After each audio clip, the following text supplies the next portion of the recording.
বিএনপির মহাসচিব মিস্টার মির্জা ফখরুল ইসলাম আলমগীরের একটা কথা নিয়ে আজ আমি আলোচনাটা করব। আমি বহুবার এই অনুষ্ঠানে আপনাদেরকে বলেছি যে বাংলাদেশের যে কয়জন রাজনীতিবিদকে আমার খুব পছন্দ হয়, যাদের কথাবার্তায় আমি এক ধরনের পরিমিতি বোধ দেখতে পাই, তাদের মধ্যে যদি তালিকা করি সেই তালিকার শীর্ষে মির্জা ফখরুল ইসলাম আলমগীর ছিলেন। আমি প্রথম হোঁচট খাই যখন উনি ডক্টর মোহাম্মদ ইউনূসের সঙ্গে জাতিসংঘে যে ৬ জন রাজনৈতিক নেতা গেলেন তাদের মধ্যে উনিও যেতে রাজি হলেন। এটা দেখে আমি সবচেয়ে হতাশ হয়েছিলাম এবং অবাকও হয়েছিলাম। বিএনপি এখানে কেন যাবে, এটা ছিল আমার প্রশ্ন। এবং তারও চেয়ে বড় প্রশ্ন ছিল, যদি বিএনপি যেতেই হয় খোদ মহাসচিব মির্জা ফখরুল ইসলাম আলমগীরকে যেতে হবে কেন? যাই হোক, সেটা অন্য প্রসঙ্গ, ওই প্রসঙ্গের মধ্যে শেষ হয়ে গেছে। নানা আলোচনা হয়েছে, সমালোচনা হয়েছে, কেউ প্রশংসা করেছেন এমন আমি এখনো শুনিনি। সমালোচনায় আমি বেশি শুনেছি এবং খোদ বিএনপি অনেক নেতার সঙ্গে এই নিয়ে আমার কথা হয়েছে। খুব একটা হ্যাপি কাউকে আমি দেখিনি।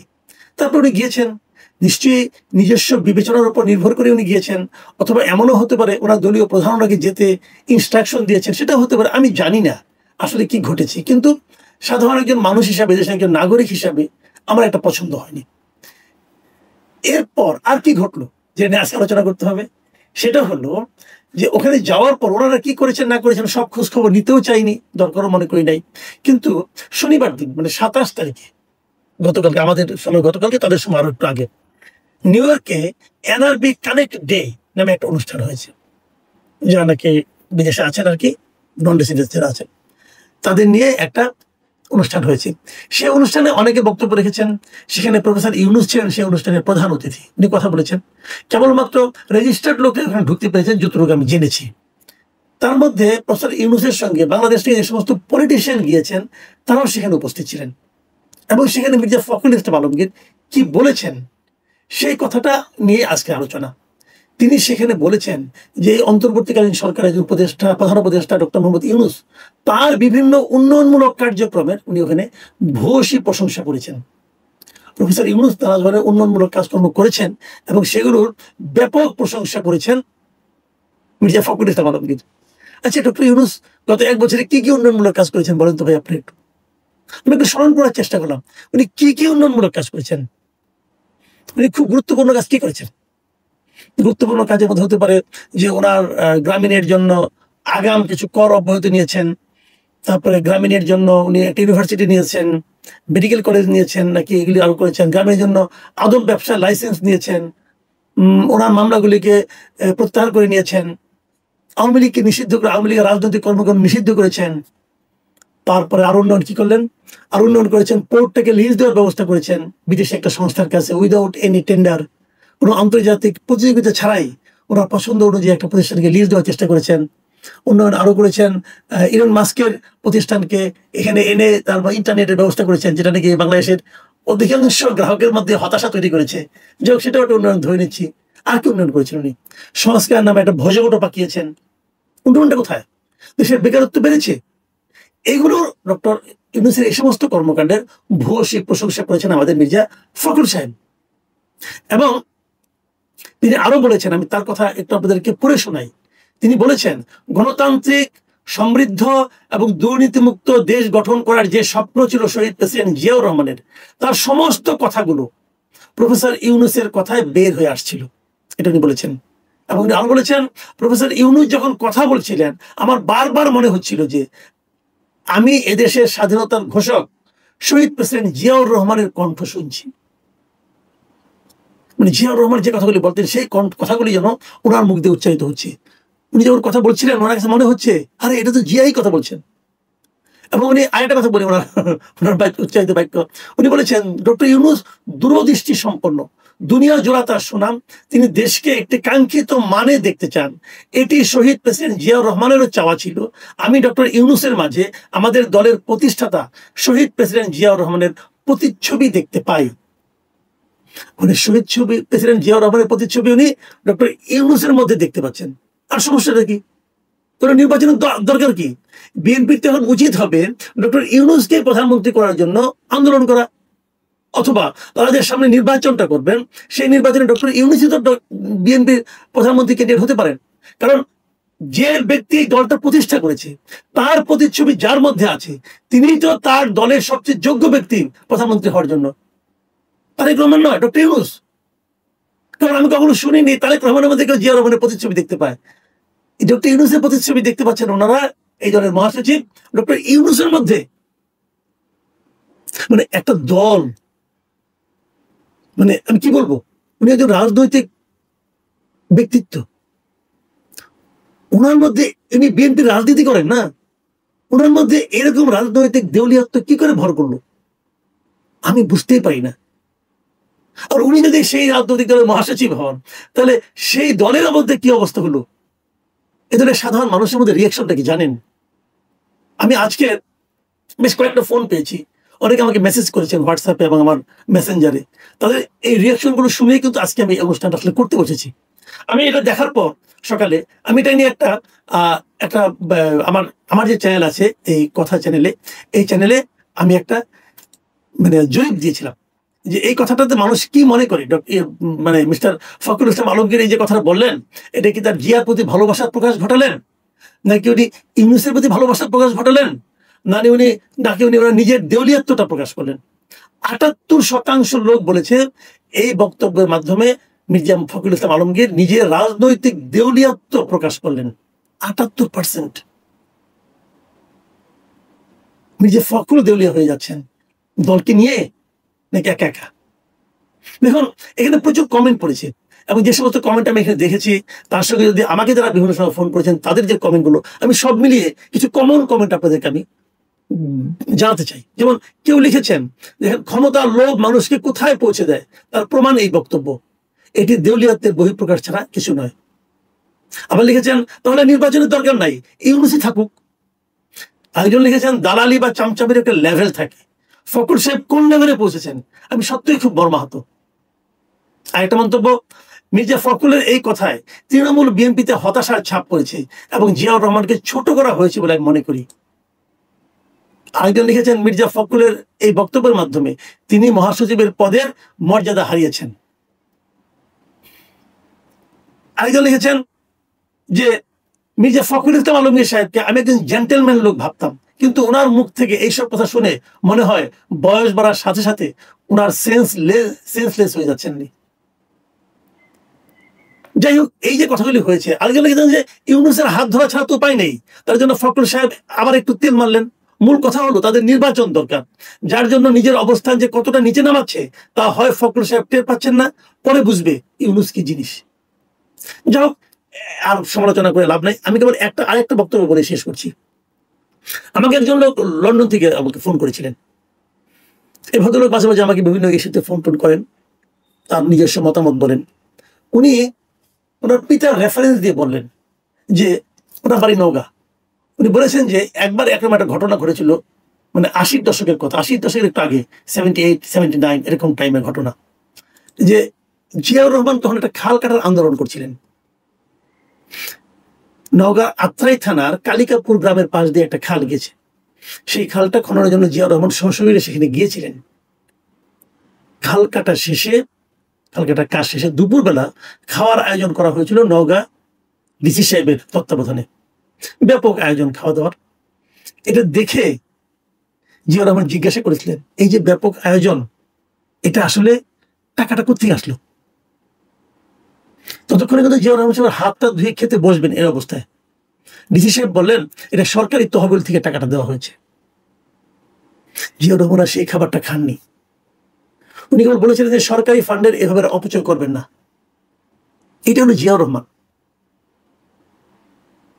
জিয়াউর রহমানের যারা প্রচন্ড সমালোচক তারাও কিন্তু বলবেন জিয়াউর রহমানের সততা এই পর্যায়ে ছিল। আর তার সঙ্গে আমি তুলনা করছি সেই ব্যক্তির, যে ব্যক্তি ১০৪ জনের বিশাল বহন নিয়ে জাতিসংঘের সাধারণ পরিষদে গিয়েছেন। এদের পেছনে কি পরিমাণ বিপুল ব্যয়, এই ব্যয় কোত্থেকে আসছে? সরকারি ফান্ড থেকে আসছে। জিয়াউর রহমান যেতেন, মির্জা ফখরুল, আপনি জিয়াউর রহমানের সঙ্গে মন্ত্রিসভায় হয়তো বা ছিলেন না, আমি জানি না, আমার মনে নেই। একটু খোঁজ দিয়ে দেখেন না পুরোনো নথি ঘাটে, জিয়াউর রহমান যখন জাতিসংঘ সাধারণ পরিষদে যে কেবার গিয়েছেন কতজনের বহন নিয়ে গিয়েছিলেন, এবং জিয়ার সেই গমনগুলো কি বর্তমানে চেয়ে কম আলোচিত, কম ফলপ্রসূ হয়েছিল? আপনি কার সঙ্গে কার তুলনা করছেন? এইসব প্রবীণ রাজনীতিবিদের শুভবুদ্ধির উদয় হোক, এটুকু কামনা করা ছাড়া তো আমাদের আর কিছু করার নেই। প্রিয় দর্শক, এখন এই পর্যন্তই। আল্লাহ হাফিজ। দর্শকের কথা অনুষ্ঠানে আপনাদের সকলকে আমন্ত্রণ জানাচ্ছি। দর্শকের কথায় আজকে আমি যে কমেন্টগুলো নিয়ে কথা বলবো সেগুলো মূলত নেওয়া হয়েছে গত দুটো এপিসোড থেকে। এই দুটো এপিসোডের কথা আপনাদের মনে আছে, একটা ছিল যুক্তরাষ্ট্রের জাতিসংঘে প্রেসিডেন্ট ট্রাম্পের সঙ্গে ডক্টর ইউনূসের ছবি তোলা এবং জাতিসংঘের সামনে, জাতিসংঘ ভবনের সামনে আওয়ামী লীগ এবং বিএনপির লোকদের মধ্যে মারামারি, এই একটা বিষয় নিয়ে। আরেকটা ছিল যে শেখ হাসিনার কোনো বক্তব্য প্রচারে সরকারি নিষেধাজ্ঞা, আইনগত নিষেধাজ্ঞা থাকা সত্ত্বেও সেটা দৈনিক আমার দেশ পত্রিকা কি করে প্রচার করলো, সেই প্রশ্ন নিয়ে। এই দুটো কন্টেন্টের মধ্যে বেশ অনেকগুলো কমেন্ট আমরা পেয়েছি। সব কমেন্ট তো পড়া যায় না, আমি সেখান থেকে কিছু কিছু কমেন্ট, একই ধরনের কমেন্ট অনেক আছে, সেগুলো বাদ দিয়ে একটা একটা করে নিয়ে মোটামুটি কয়েকটা কমেন্ট আপনাদেরকে পড়ে শোনাবো, আপনাদের সঙ্গে শেয়ার করব। প্রথম যে কমেন্ট আমি পড়ছি সেটা লিখেছেন মোহাম্মদ আব্দুল কাদের। তিনি লিখেছেন, ক্ষমতায় যে থাকে তার কাছে সবকিছু নীতি মনে হয়, আদর্শ মনে হয়। ক্ষমতা হাতছাড়া হওয়ার পর সবার স্মৃতিশক্তি ফিরে আসে, তখন সেটা আইন, এটা বুঝতে পারে এটা এবং এতে লজ্জিত হয়। এটাই নির্মম বাস্তবতা। আপনারা লক্ষ্য করবেন যারা কমেন্ট লিখেন তারা প্রায় লিখতে যে দু একটা শব্দ হয়তো বাদ দিয়ে দেন, দাড়ি কমা, জ্যোতি চিহ্নের ব্যবহার ঠিকঠাক মতো হয় না, যে কারণে আমি আমার মতো করে বুঝিয়ে নিয়ে তারপর পড়ি। এরপরে মন্তব্যটা লিখেছেন রোজ ভ্যালি। তিনি লিখেছেন, বাস্তবতা হলো গত 1 বছরের বেশি সময়ে বাংলাদেশে কত লক্ষ মানুষ বেকার হয়েছে, কত গার্মেন্টস ফ্যাক্টরি, ইন্ডাস্ট্রি বন্ধ হয়ে গেছে, তার কোনো খবর আছে সোশ্যাল মিডিয়ার কাছে, প্রিন্ট মিডিয়ার কাছে? আর তারা জনগণের টাকা নিয়ে আনন্দ ভ্রমণ করে। দেখুন, এটা কিন্তু একটা নির্মম বাস্তবতা। আমরা পলিটিক্স নিয়ে কথা বলি, প্রধান উপদেষ্টা বিশাল বহন নিয়ে যুক্তরাষ্ট্রে গিয়েছেন, সেগুলো নিয়ে কথা বলি, কিন্তু অতি সাধারণ মানুষদের কি অবস্থা এটা নিয়ে কেউ কথাও বলে না, তাদের দিকে কেউ তাকায়ও না। কিন্তু একটা দেশ, কিন্তু এর সাধারণ মানুষ যারা আছেন তারাই কিন্তু দেশটার মূল শক্তি, তারাই দেশটাকে কিন্তু গড়ে তোলেন। এই যুক্তরাষ্ট্রে যে লোকগুলি ডক্টর ইউনূসের সঙ্গে গিয়েছেন, ধরা ওনার 2 মেয়ে গিয়েছেন, ওনার 2 মেয়ের কি ভূমিকা এই দেশ গড়ার ক্ষেত্রে? একটা মেয়ে তো ওখানেই থাকেন, তো ওনাদের পেছনে এই রাষ্ট্র কেন খরচ করবে? এই প্রশ্নটা কিন্তু খুব জরুরি এবং এই প্রশ্নটা তুলতে হবে। রোজভ্যালির নামের পেছনে যিনি আছেন তাকে আমি ধন্যবাদ জানাচ্ছি একটা গুরুত্বপূর্ণ প্রশ্ন উত্থাপন করার জন্য। মোহাম্মদ আসাদুজ্জামান লিখেছেন, প্রিয় মাসুদ ভাই, ছবিটি ফ্যাক্টর না, ফ্যাক্টর হলো ডোনাল্ড ট্রাম্পের সঙ্গে এই ছবিটি নিয়ে তার প্রেস বাহিনী যেভাবে শেয়ার করে জাহির করতে চেয়েছেন যেন সারা বিশ্বকে আমাদের ইউনূস জয় করে ফেলেছেন। আসাদুজ্জামান ভাই, আমি এই কথাই কিন্তু আসলে বলেছি। এরকম অনেক ছবি কিন্তু নরেন্দ্র মোদীও তুলেছিলেন ট্রাম্পের সঙ্গে। সেই ছবিকে তাদেরকে কোনো সমাধান দিতে পেরেছে? বরং ভারতকে আরো বেকায়দায় ফেলে দিয়েছে। কিন্তু মঈন ইসলাম লিখেছেন, বিএনপি জামায়াত যেভাবে গ্রামেগঞ্জের মানুষকে অত্যাচার করছে, এতে করে আওয়ামী লীগের জনপ্রিয়তা দিন দিন বেড়েই চলেছে। সাধারণ মানুষ আবার আওয়ামী লীগকে ক্ষমতায় চায়, এটাই সত্য। 49% মানুষ আওয়ামী লীগের পক্ষে আছে। আপনার এই মানে যে শতাংশের যে হারটা আপনি বলেছেন, এটা নিয়ে হয়তো আলোচনা হতে পারে, কিন্তু এটা ঠিক যে গ্রামগঞ্জের মানুষ কিন্তু রাজনৈতিক নেতৃবৃন্দের কাছে নানাভাবে অত্যাচারিত হচ্ছেন। পিস লিখেছেন, মাসুদ ভাই, দারুণ সুযোগ ছিল ডক্টর ইউনূস সাহেবের দেশটা ঢেলে সাজানোর, কিন্তু উনি পুরোপুরি ব্যর্থ, বরং বিভেদের জালে দেশটাকে ঘিরে ফেলেছেন। এটা নিশ্চয়ই উনি বিশ্বাস করেন নোবেল পুরস্কারের চেয়েও দেশের মানুষের ভালোবাসা অনেক জরুরি। উনি বিশ্বাস করেন? আমি জানি না, জানলে উনি এমন করবেন কেন? সুব্রত দেবরাত লিখেছেন, মাসুদ কামাল ভাই, আমি আপনার সুন্দর বিশ্লেষণ শুনি আর মানুষের চিন্তার জায়গাটা বোঝার জন্য কমেন্টগুলো দেখি। তাতে আমার যা মনে হয়, মানুষের চিন্তার জায়গাটায় জং ধরা। দেশে নিরপেক্ষ লোকের সংখ্যা নেহাতি কম, সাধারণ মানুষের জন্য, সাধারণ মানুষের অধিকারের জন্য এদেশে কেউ রাজনীতি করেননি। সৎ সাহস নিয়ে বজ্রকণ্ঠে বলে যান সাধারণ মানুষের কথা। ধন্যবাদ আপনাকে। আপনাকেও ধন্যবাদ জনাব সুব্রত দেবনাথ। কালাম মিয়া লিখেছেন, রাজনীতিকে সমর্থনের ব্যাপারে আমি বিষয়টা এইভাবে বিবেচনা করি, 10টি শয়তানের মধ্য থেকে একটি শয়তানকে বেছে নেওয়া, যেটা তুলনামূলক কম ক্ষতিকর।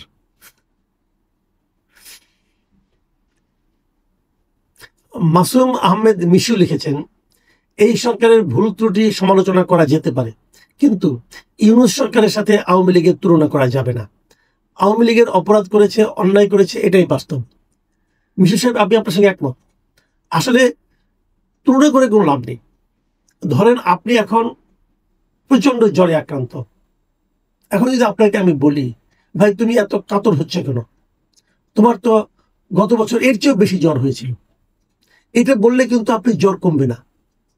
আপনি জ্বর কমার জন্য দরকার প্যারাসিটামল। সেই প্যারাসিটামলটা কে দিতে পারছে সেটা হলো গুরুত্বপূর্ণ। কাজে দুটো খারাপ অবস্থার সঙ্গে তুলনা করা উচিতই না। আমরা কি চাই এবং সেটা কিভাবে পেতে পারি সেটাই হলো জরুরি। মোহাম্মদ শুকুর আলী লিখেছেন, মাসুদ কামাল ভাই, মেট্রো রেলের আর 2 পার্টের কাজ শেষ করার জন্য বরাদ্দ দেওয়া হচ্ছে আগের খরচের ডাবল, তাহলে কোনটাকে আপনি দুর্নীতি বলবেন? এরা তো ক্ষমতা পেয়ে পুকুর চুরি শুরু করেছে। আমি জানি না শুকুর আলী সাহেবের এই মন্তব্যের কি জবাব সরকারের কাছে আছে, আমার কাছে নেই আপাতত। MST মাইফুল লিখেছেন, হাসিনা বালা না মেনে নিলাম, হাসিনা ভালো না মেনে নিলাম, তো বঙ্গবন্ধুকে কেন অপমান করে? মানে হাসিনা তোমাদের ইস্যু, মনে তোমাদের অন্য কিছু। এটা কিন্তু অনেক জরুরি একটা প্রশ্ন। আমরাও এটা দেখেছি, বলেছি। বঙ্গবন্ধুকে নানাভাবে কিন্তু অপমান করার চেষ্টা করা হয়, ওনার মূর্তি ভাঙা হয়েছে, অনেক কিছু করা হয়েছে, কিন্তু আসলে বাস্তবতাটা কি? আপনারা জানেন কিছুদিন আগে, কয়েকদিন আগে একটা জরিপ হয়েছিল, যে জরিপে দেখা গেছে এদেশের সাবেক যারা নাকি নেতা ছিলেন তাদের মধ্যে, বিশেষ করে তরুণ সমাজের মধ্যেও সবচেয়ে জনপ্রিয় নেতা হচ্ছেন বঙ্গবন্ধু শেখ মুজিবুর রহমান। কাজে বাস্তবতাকে মেনে নিতে হবে। আপনি হয়তো আজকে গায়ের জোরে এগুলো করছেন, কিন্তু এগুলোর স্থায়িত্ব কিন্তু খুবই কম। ডেভিড জন বিশ্বাস লিখেছেন, আসেই যদি না যায় তাহলে ডিম মারা নিয়ে বাংলাদেশের রাজনৈতিক ব্যক্তিত্বদের এত জ্বালা কেন? এত মিটিং, এত প্রতিবাদ মিছিল, সব সময় সব বিষয় নিয়ে ডুয়েল গেমিং করা আপনার কাজ। মাসুদ ভাই, আপনাকে সম্মান করি, এর মানে এই নয় আপনার সব বক্তব্যকে মেনে নিতে হবে। আমি শেষ বক্তব্যটা দিয়ে শুরু করি। আসলে আমার সব বক্তব্যকে মেনে নেবেন না, কেবল আমার না, কারোরই সব বক্তব্যকে মেনে নেবেন না। আপনার নিজস্ব একটা চিন্তা থাকবে, আপনার চিন্তা দিয়ে আপনি ভাববেন, আপনি কথা বলবেন। অনেকে অনেক কথা বলবে, সব কথা মানার তো কোনো দরকার নাই। আপনি শুনলে সময় থাকলে শুনবেন, না শুনবেন না। আর ডুয়েল গেমিং যেটা বলছেন, আমার জন্য প্রযোজ্য যত রকম সমালোচনা আছে তার মধ্যে এই ডুয়েল গেমিংটা হলো সবচেয়ে, আমি মনে করি, অকার্যকর সমালোচনা। কারণ এই কাজটা আমি কখনোই করি না। আসে যায় না যেটা আমি বলেছি, এবং তাদের যে সমালোচনাটা করেছি সবই ঠিক আছে, কিন্তু দুটো জিনিস। একটা হলো তাদের যখন ডিম মারা হয়েছে তখন আমি বলেছি যে কোন মানসিকতার কারণে এই কাজটা করা হয়েছে সেটা আমি বলতে চেয়েছি, তাদেরকে নিয়ে যাওয়ার কি প্রয়োজন ছিল সেটা আমি বলতে চেয়েছি। কিন্তু যারা ডিম মেরেছে তারা এতে কি লাভবান হয়েছে এই প্রশ্নটা আমি দ্বিতীয়বার করেছি। ডিম মেরে আপনার কি লাভ হয়েছে এটা আমি জানতে চেয়েছি। ডুয়েল গেম করি না ভাই, এই একটা কাজই করি না। বিজয় 71 লিখেছেন, আপনারা কি কখনো এই সরকারকে বলেছেন বা বলেন স্বাধীন বাংলার জন্ম ইতিহাস মুক্তিযুদ্ধের চিহ্ন মুছে ফেলার অপচেষ্টা করবেন না, বা বাধা দিয়েছেন? বাধা দেওয়ার ক্ষমতা আমাদের নাই, বলার ক্ষমতা আছে। যদি কেউ বলাটাকে বাধা মনে করেন তাহলে বাধা। আর আমি প্রচুরবার বলেছি, একবার দুবার না, আপনি হয়তো ফলো করেননি তাই। প্রতিবারই আমি বলেছি, এমনকি যখন নাকি বিভিন্ন দিবস তারা বাতিল করে সেটা নিয়েও আমি কথা বলেছি, এবং কেন এই দিবসগুলো বাতিল করা ঠিক হচ্ছে না, কেন 7ই মার্চকে, কিছু দিবস বাতিল করা ঠিক আছে কিন্তু 7ই মার্চের মতো দিবস বাতিল করা ঠিক হয়নি, এটা আমি বলেছি, বহুবার বলেছি। স্বাধীনতার বহু ইতিহাস নিয়ে আমি কথা বলেছি। এমনকি প্রত্যন্ত অঞ্চলে, বিভিন্ন জেলা শহরের যে মুরাল ভাঙা হচ্ছে সেটা নিয়েও আমি কিন্তু আমার এই চ্যানেলে একাধিকবার কন্টেন্ট করেছি। কাজে আপনি যদি সময় থাকে একটু পেছনে ঘুরে দেখে আসতে পারেন। মোহাম্মদ হাবিব লিখেছেন, আমার দেশ পত্রিকা মাঝে মাঝে এমন প্রতিবেদন প্রকাশ করে মনে হয় যেন এরা সেখানে উপস্থিত ছিল, অথবা তারা অন্তর্যামী, গায়েবের সব খবর জানেন। নজরুল ইসলাম লিখেছেন, আমার দেশ পত্রিকা শেখ হাসিনার বক্তব্য ছাপাতে পেরেছে, আপনি পত্রিকা পড়ে শোনাতে পারেন না। কি একটা অবস্থা! না, কি একটা অবস্থা না, বিষয়টা হলো ওনারা লিখেছেন, ওনাদের হয়তো সেই জোরটা আছে, কিন্তু ওনারা বেআইনি কাজ করেছেন। আমি যদি ওটাও পড়তে যাই, সেক্ষেত্রেও কিন্তু আমাকে প্রশ্ন করতে পারে যে আইনে তো এটা আছে, তুমি কেন করলা? এখন আরেকজন লোক আইন ভাঙছে, ওটা দেখে কিন্তু আমার আইন ভাঙাটাকে আমি জাস্টিফাই করতে পারবো না, এবং সেটা আমি করবো না, ওই লাইনে আমি যাব না। কারণ আমার কথা হলো, আইন একটা আইন হতে পারে, অনেক আইনই আছেন পছন্দ করি না, এই আইনটাও আমি পছন্দ করি না, এই আইনটাও মনে করি যে একটা একটা অপ্রয়োজনীয় আইন, এবং অনেকটা আমি মনে করি কালো আইন। কিন্তু কালো আইনও তো আইন, যতক্ষণ পর্যন্ত কালো আইনটা আমি বাতিল করতে না পারবো, ততক্ষণ পর্যন্ত আইনটা কিন্তু আমাকে মানতে হবে। তাহলে দেশে তো কিছু নিয়ম কানুন থাকবে না। কাজে ওটা তারা পেরেছে, তাদের সেই জোর আছে, আমার সেই জোর নেই। বেআইনি জোর না থাকাও ভালো। মামুন আর রশিদ লিখেছেন, যে পত্রিকা মুসলমানদের পবিত্র কাবা শরীফের গিলাফ পরিবর্তন নিয়ে মিথ্যাচার করে, তাও আবার প্রথম পাতায়, সেই পত্রিকা এবং তার মালিকের চরিত্র কেমন হবে সেটা শ্রদ্ধেয় মাসুদ কামাল সাহেবের তো অজ্ঞাত থাকার কথা নয়। শান্তুস লিখেছেন, মাসুদ কামাল সাহেব, আপনার কয়েকশো ভিডিও দেখেছি, প্রতিটি ভিডিওতেই আপনার সরল সাবলীল কথা অত্যন্ত যুক্তিপূর্ণ লেগেছে। তবে প্রশ্ন হলো, সরকার কি কোনোদিন আপনার এসব কথা বাস্তবে গ্রহণ করেছে? শেষ কথা হলো, সরকার সকালবেলা যা বলে, বিকেলে তার উল্টো সিদ্ধান্ত নিয়ে ফেলে, অথচ এতে তাদের কিছুই যায় আসে না। আমি এখন শেষ মন্তব্যটা পড়ব। শেষ মন্তব্যটা লিখেছেন শিমু আজিজ। তিনি লিখেছেন, কামাল ভাই, কৃষক নিয়ে কিছু বলেন। আলু চাষ করে কৃষক মরা। 1 কেজি আলুর উৎপাদন খরচ কৃষকের 15 থেকে 16 টাকা। সেই আলু হিমাগারে রাখতে বস্তা, পরিবহন, হিমাগার ভাড়া সহ কেজিতে খরচ 27 থেকে 28 টাকা। সেই আলু কৃষক এখন পাচ্ছে 1.5 থেকে 2 টাকা কেজি। কৃষকের লস প্রতি কেজিতে 25 টাকা। আশা করি এইটা নিয়ে নিউজ করবেন। দেখুন, আমি এই কমেন্টটা পড়তে যেয়ে কিন্তু বারবার থেমে যাচ্ছিলাম এই কারণে, আমার বিশ্বাসই হচ্ছিল না যে আলুর উৎপাদন ব্যয় এবং হিমাগার সংরক্ষণ ব্যয় সব মিলে 27-28 টাকা, সেই আলুর দাম 1.5 টাকা থেকে 2 টাকা হয় কি করে? আমার কাছে এটা অবিশ্বাস্য লাগছিল। এবং তারও চেয়ে বড় কথা, সরকার করছে এটা কি? এই আলু কি সরকার নিজ দায়িত্বে কিনতে পারে না? অথচ আমরা যারা ভোক্তা আছি, বাজার থেকে কিনি, আমরা আলু কত করে কিনি? আমরা কি 1.5-2 টাকা করে আলু কিনি, নাকি 5 টাকা কিনি? তাহলে কৃষকের যে ক্ষতিটা, এই ক্ষতিটা থেকে সরকার তাকাচ্ছে না কেন? খুবই অবিশ্বাস্য লাগলো আমার কাছে। প্রিয় দর্শক, এই ছিল আজকের মতো দর্শকের কথা। শেষ যে মন্তব্যটা লিখেছিলেন শিমু আজিজ, এটা পরে আসলে আমি একটু ভারাক্রান্ত হয়ে গিয়েছি। আমার কাছে আমি ভাবতেই পারছি না, দেশে কি আসলে কোনো সরকার এখনো আছে? এখন এ পর্যন্তই। আল্লাহ হাফেজ।